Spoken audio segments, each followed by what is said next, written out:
Yo, what up, YouTube? It's time.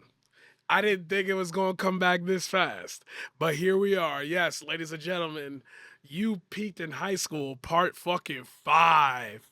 Holy shit, we are in the cut today. You peaked in high school, part 5.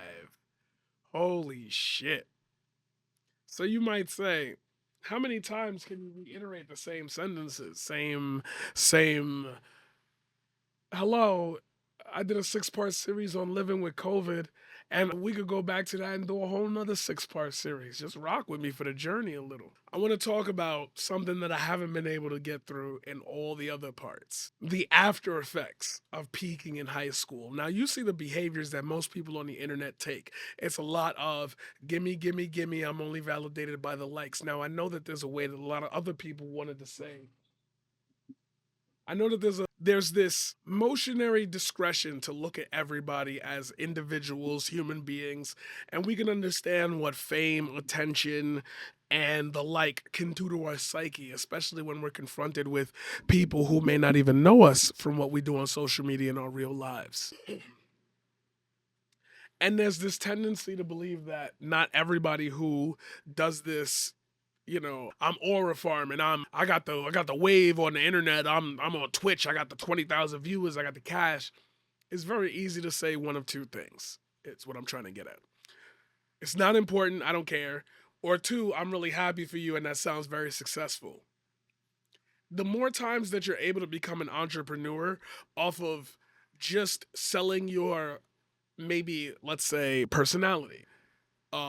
You're really good at making plush animals and you popped off on TikTok and now you got 30 orders. The more ways that we can diversify capitalism, the more pervasive ways capitalism will start to sink into your brain stem. It will change the way that you operate. It will change the way that you view relationships. It will change the way you view your sense of self and purpose when you get up in the morning. Because a lot of people, but we're going to do this just to we're going to play into the patriarchy's hands here with this definition. And I just want to say that because I don't want people to live like this after this piece. So as long as I preface it, you get it. In society, men have to have a purpose. In society, there was a point in time where women only had one purpose. Was it correct? Obviously not. That's the way they wanted to live in the past, which we're eking closer and closer to that as the days go by. But let's hope for the best, as we always do. When you diversify capitalism, you diversify the meaning of I made it.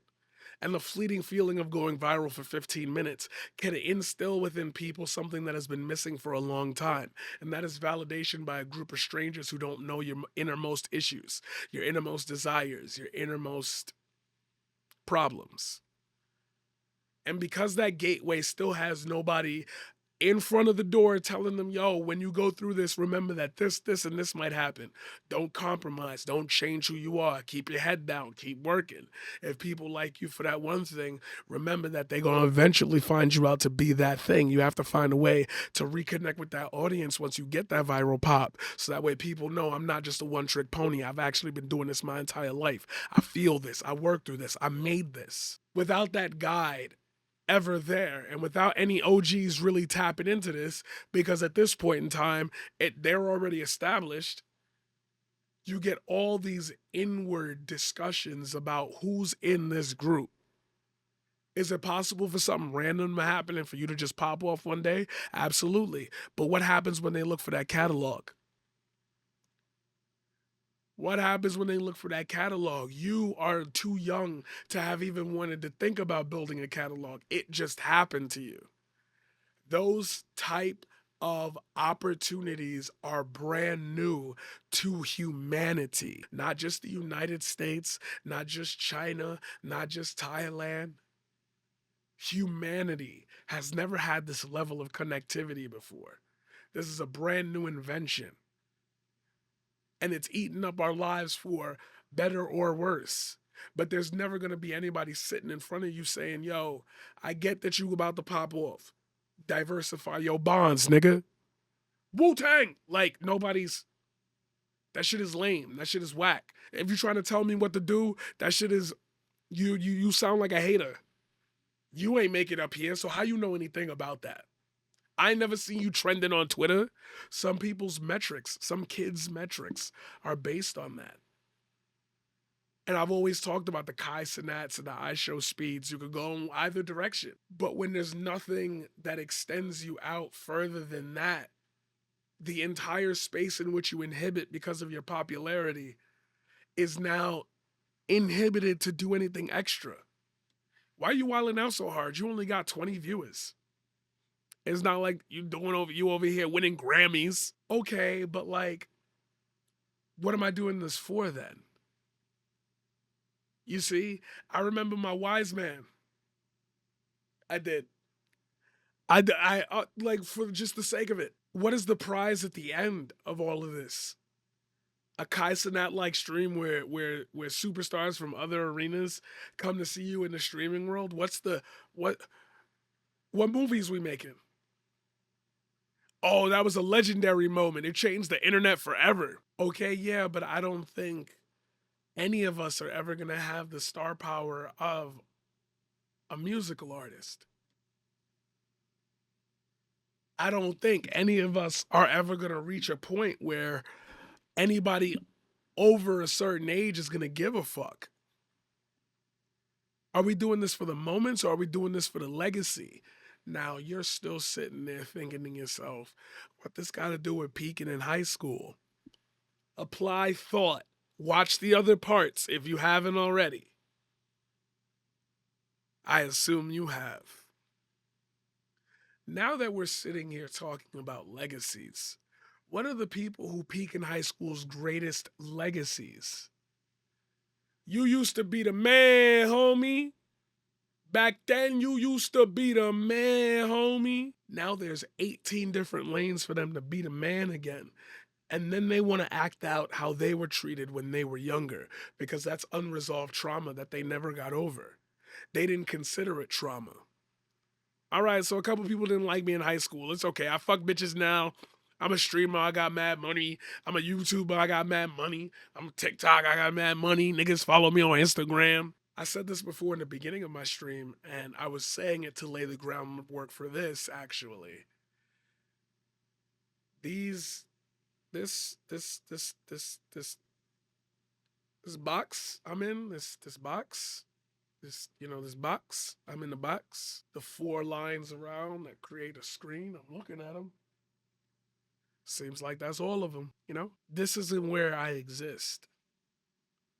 I'm giving you a sneak peek into what I'm trying to build here because I feel like nobody else has tried to build here. But at some point or another, we're going to have to recognize that a lot of the people who lead thought, the reason why we're in such a fucked up place is because they've been leading us into a very, very bad blind spot for a very, very long time. We're not heroes to this tale, we're just players. And their self-importance comes from the fact that they were never in at the popular table. So now they get a table all themselves. And look at what they're doing with it. Who follows in their footsteps but even worse people? Who wants to be the one to try to resalvage all of that? Is it enough to just tell somebody, yo, the person you're watching is shit and they shouldn't have one viewer? Nah, you trying to fuck up the bag, you trying to fuck up the this, they fucking up the country, they fucking up your lives. Sneako had a kid approach him and say out loud, fuck women, right? Fuck women, right? Fuck all women suck. And he was like, no, don't say that. Don't say that. Women are cool. Yeah, except the trans though, right? That's what he's gonna remember. And when his friends, if they ever do, if you ever find somebody who's trans, if you ever find somebody who he might like, they gonna remember and pull that shit up because you wanted it immortalized in the Internet Hall of Fame. And now you've caused another person to go back into their shell. You've caused another person to contemplate suicide. But that 13-year-old don't matter, right? The shitty part is that these niggas like Sneako ain't that much older. We all still living in the same fucking internet.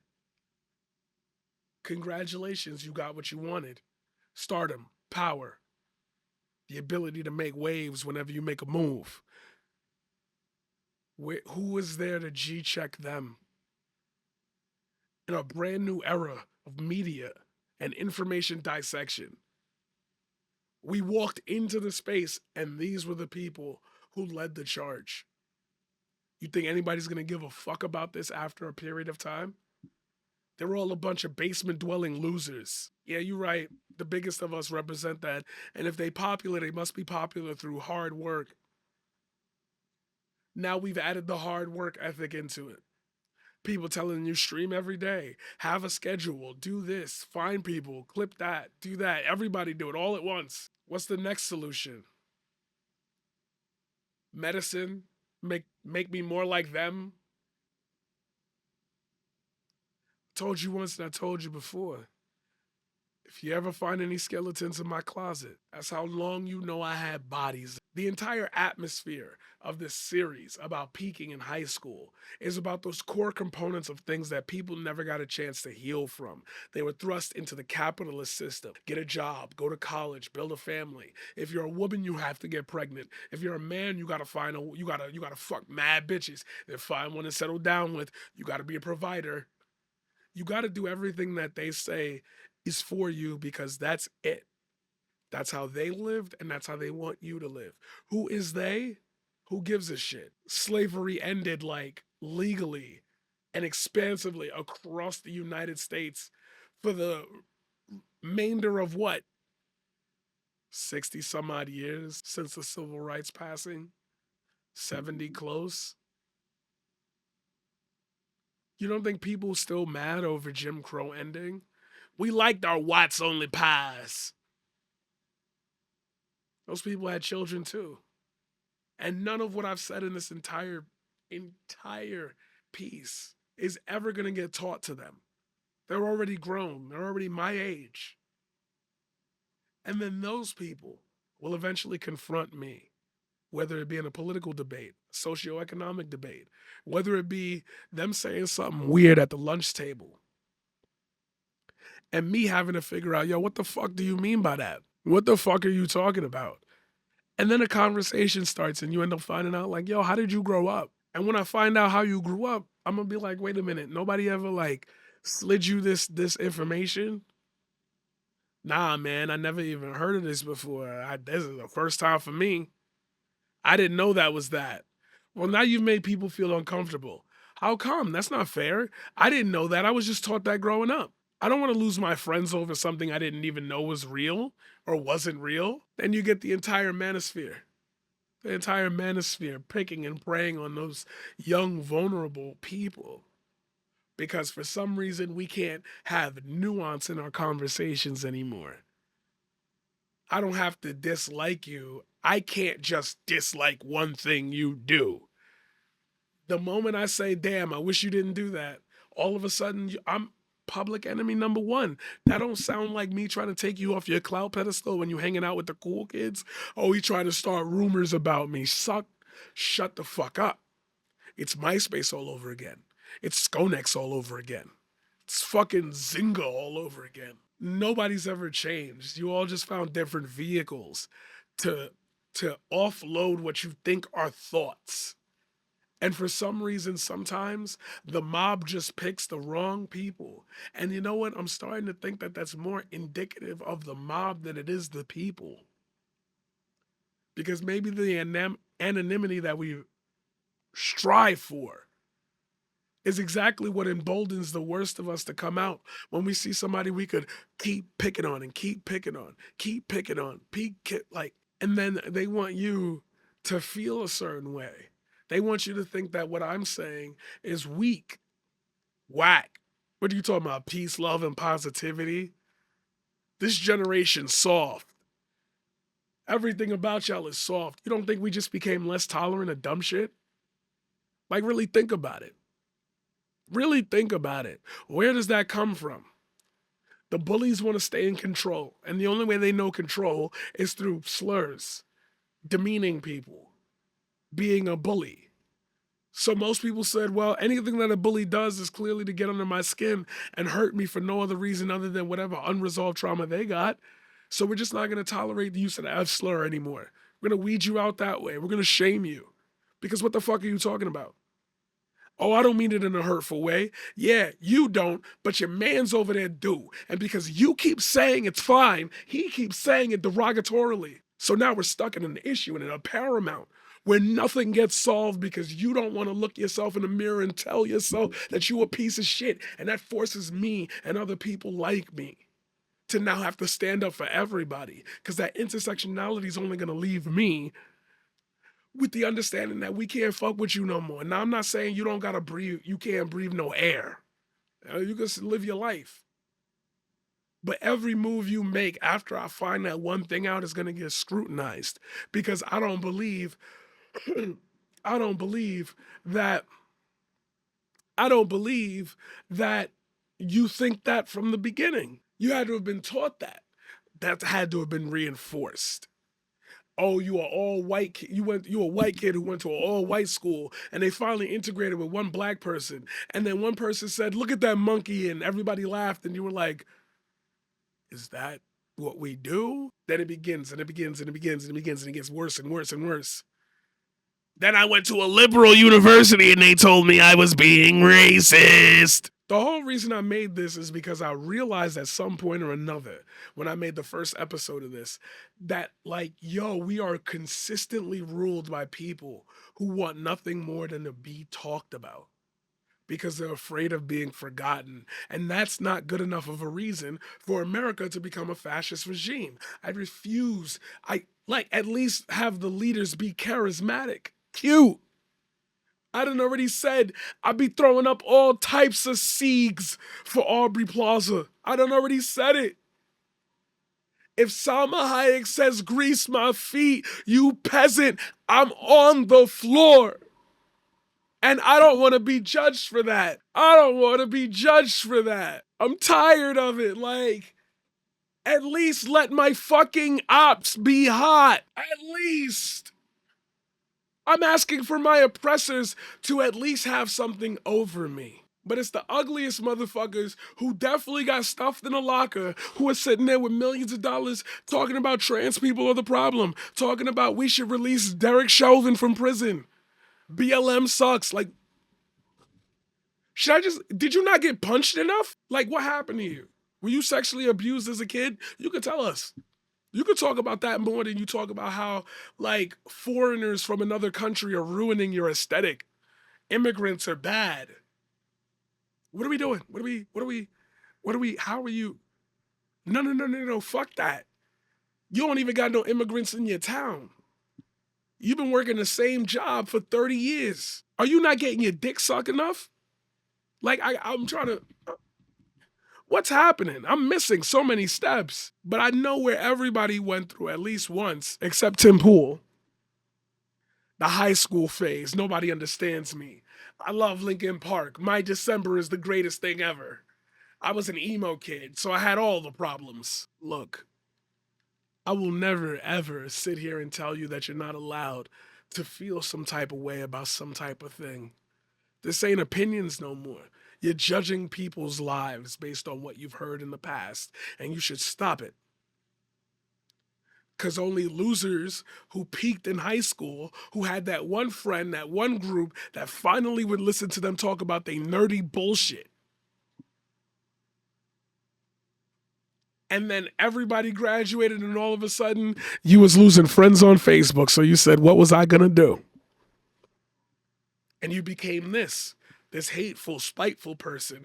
Why can't peaking in high school lead to anything good? Because you weren't a good person then, and you aren't a good person now. Oh man, he's hate watching me because I said something about him and he keeps covering me, and this is a popular topic, and that just shows me you got nothing going on in your life. You suck at this. You suck at being a lover. You suck at being a writer. You suck at being an MC. You can't rock the wheels of steel. Move aside and let somebody else who could do shit with that money, do shit with that attention. Because I'm gonna say it again, not everybody wanna be famous. Some people like they nice little corners of the internet. Some people like they nice little corners where they do a meetup every Sunday. Where they do a meetup every Sunday. And if people watch this is a whole, it gets a whole other world when we go into hood aesthetics. Don't worry about that. That'll be a whole other episode. I already have that planned actually. Like, you're not ready for what the real world had to offer. And it's only getting shittier outside as the days go by. The answer to that is not to become a shittier person.